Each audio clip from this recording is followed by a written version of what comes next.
Thriving in the Arctic, the ingenious survival of the Inuit surviving in one of the coldest and most unforgiving environments on Earth, the Arctic, is not merely a question of endurance. It requires deep ingenuity, centuries of accumulated knowledge, and an intimate understanding of both land and sea. When temperatures plunge to a bone-shattering 84 degrees and daylight is reduced to mere hours in the heart of winter, life becomes a relentless trial. It is in this context, where even the smallest mistake could mean death, that the Inuit carved out a way of life that defies conventional definitions of survival. Rather than just existing in these conditions, they learned how to live with intention, purpose, and even prosperity. At the heart of the Inuit survival strategy lies a remarkable adaptability. Each aspect of daily life, food, shelter, tools, movement, and community structure, was shaped and refined to meet the demands of the Arctic. The Inuit didn't passively respond to nature's harsh terms. They engaged it, learned from it, and, in many ways, mastered it. The art and science of ice fishing. Among the many strategies employed by the Inuit, ice fishing stands out as a profound testament to their skill and insight. In modern times, ice fishing might conjure images of sonar equipment, heated huts, and electric augers. But for the Inuit, success came not from gadgets, but from acute observation and a nuanced reading of their environment. They did not drill arbitrarily into the ice. Instead, they identified strategic locations, submerged ridges, underwater valleys, tidal channels, where fish naturally congregated. This knowledge was not stumbled upon. It was passed down through countless generations, refined by experience and confirmed by results. To penetrate ice that could be over 6 feet thick, the Inuit used a tool called a toke, a heavy-duty chisel, shaped from bone, antler, or later metal. The holes they cut were narrow, only about 8 to 10 inches wide, just enough to haul a fish through. This minimized heat loss and kept the holes from freezing over too quickly, allowing prolonged fishing, in even the most frigid conditions. Remarkably, despite what many outsiders assume, fish remain active under the ice, moving at nearly 80% of their normal pace, even during the harshest months. Timing was everything. The Inuit monitored lunar cycles, observed tidal movements, and knew when fish were most likely to be near the surface. A well-timed outing could yield a bounty large enough to feed an extended family for weeks. Their preferred catch, the Arctic char, was not just abundant but nutritionally dense, delivering over 1,000 calories per pound and packed with omega-3s and vitamin D, a crucial supplement during months of sunless winter. Their fishing gear also demonstrated elegant simplicity.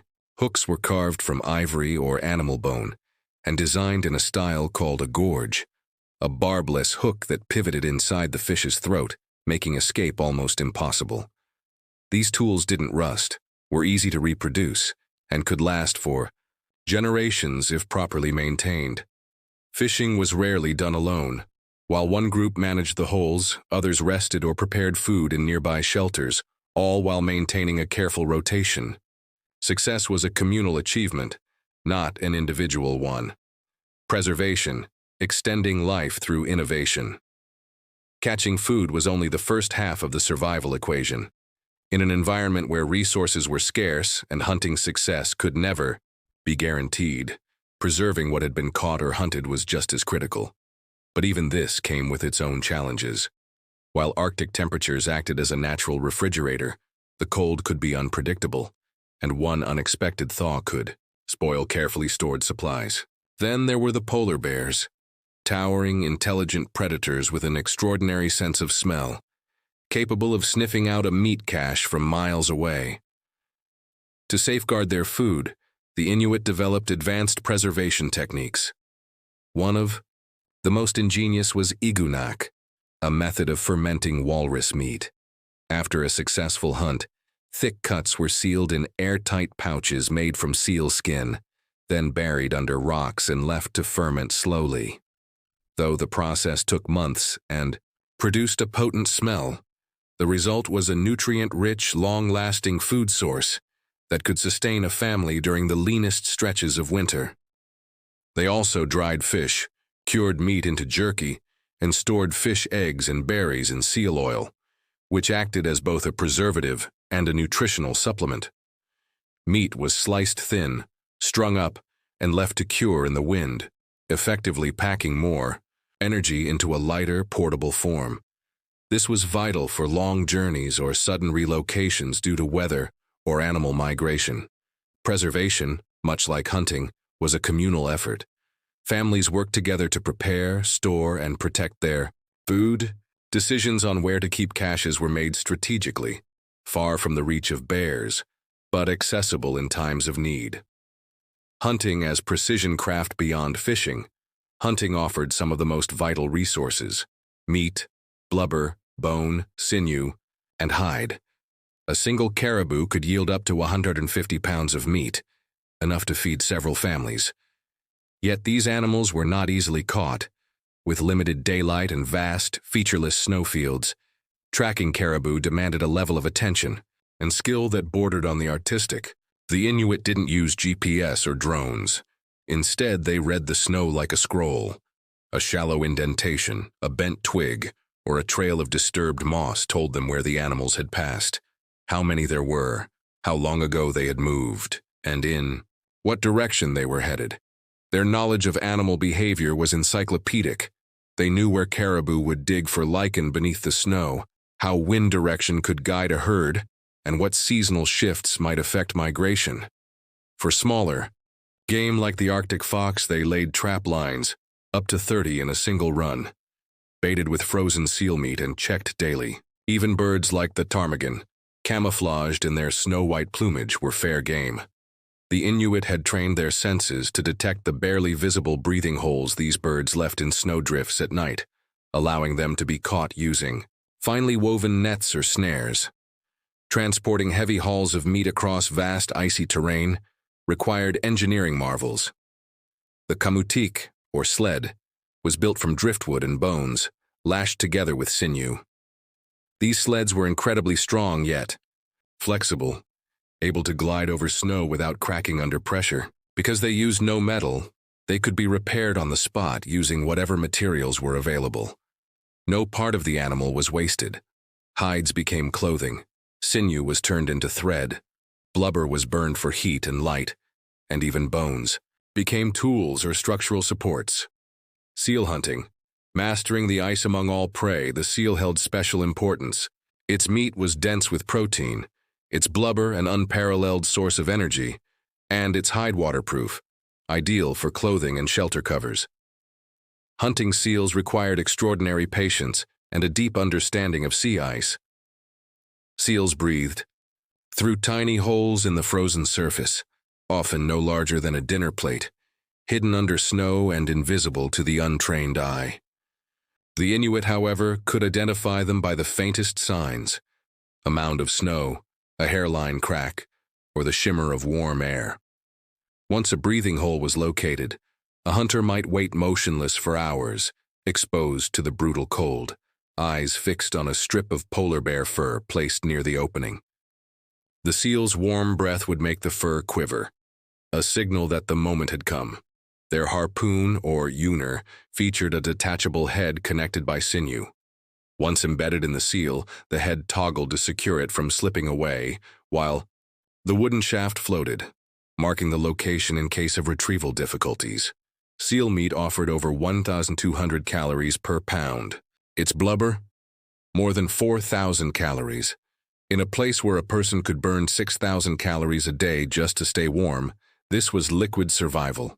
Even the liver, rich in vitamin C, helped prevent scurvy during months without sunlight. Every part of the seal was used with reverence, reflecting a philosophy of zero waste. At a time when industrial societies discard nearly 40% of their food, the Inuit maintained an ethic of full utilization, an ethic rooted not in scarcity, but in respect. Marrow and micronutrients beyond the visible bounty of meat and fat, the Inuit also prized what was inside the bones. Bone marrow, long regarded as a delicacy, was in fact one of the most compact sources of energy and nutrients available. A single caribou femur could yield up to 400 calories of marrow, equivalent to a full meal. Rich in fat, collagen, iron, and vitamin A. It supported joint health, boosted immunity, and delivered sustenance in an easily digestible form. Cracking bones in the bitter cold wasn't easy. Once removed from the animal, bones hardened rapidly. But the Inuit saw this as an advantage. Using precisely aimed stone tools, they struck bones at weak points, causing clean splits that preserved the marrow. These were stored in snow caches, marked carefully and accessed only when needed, especially during storms or lean hunting periods. Ningiktuk, the power of sharing. No element of Inuit life better reflects their collective strength than the practice of Ningiktuk, a formalized system of food sharing. When a hunter brought down a massive walrus or caribou, it was not his family alone who benefited. Meat was divided according to an established code. Elders received the best cuts, struggling families were prioritized, and those who hunted regularly took only what was fair. A young hunter's first catch was expected to be given away entirely, marking a rite of passage and signaling their entry into the adult community. This act of selflessness ensured that reciprocity would be extended in future times of need. More than generosity, it was a social contract, a web of mutual obligation that kept communities intact. It also made logistical sense. Large kills spoiled quickly. By distributing meat immediately, it could be processed and preserved quickly, with many hands making the work light. Tools and technology. Simple, elegant, effective. The Inuit carried only what was essential. Where modern adventurers might haul 70 pounds of gear, Inuit hunters moved with just 35, favoring tools that were lightweight, multifunctional, and field repairable. The ulu, a curved knife with a slate or metal blade, served multiple purposes: slicing meat, trimming hides, shaping snow blocks. The harpoon, sled, bow, and snow goggles were all optimized through generations of innovation, made with locally available materials and tested under the harshest conditions. But no tool could match the Inuits' greatest asset, their ability to read the land. Clouds, wind, snow texture, and animal behavior formed a living language. They had over 50 terms for different types of snow, each one guiding decisions about travel, hunting, or shelter construction. Even in total darkness, Inuit hunters could navigate using the angle of falling snowflakes, the sound of wind, or the subtle compression of snow underfoot. A way of life. Rooted in harmony, the Arctic is not an enemy. It is a teacher. For the Inuit, survival was never about conquest. It was about harmony, reciprocity, and observation. It was about using what was necessary, wasting nothing, sharing everything, and listening to the land. This culture, built over millennia, is a masterclass in sustainability, resilience, and communal wisdom. In a world now facing climate change, resource scarcity, and isolation, the Inuit offer not just a model of how to endure, but how to thrive. Their story is not frozen in the past. It is alive, relevant, and waiting to be understood.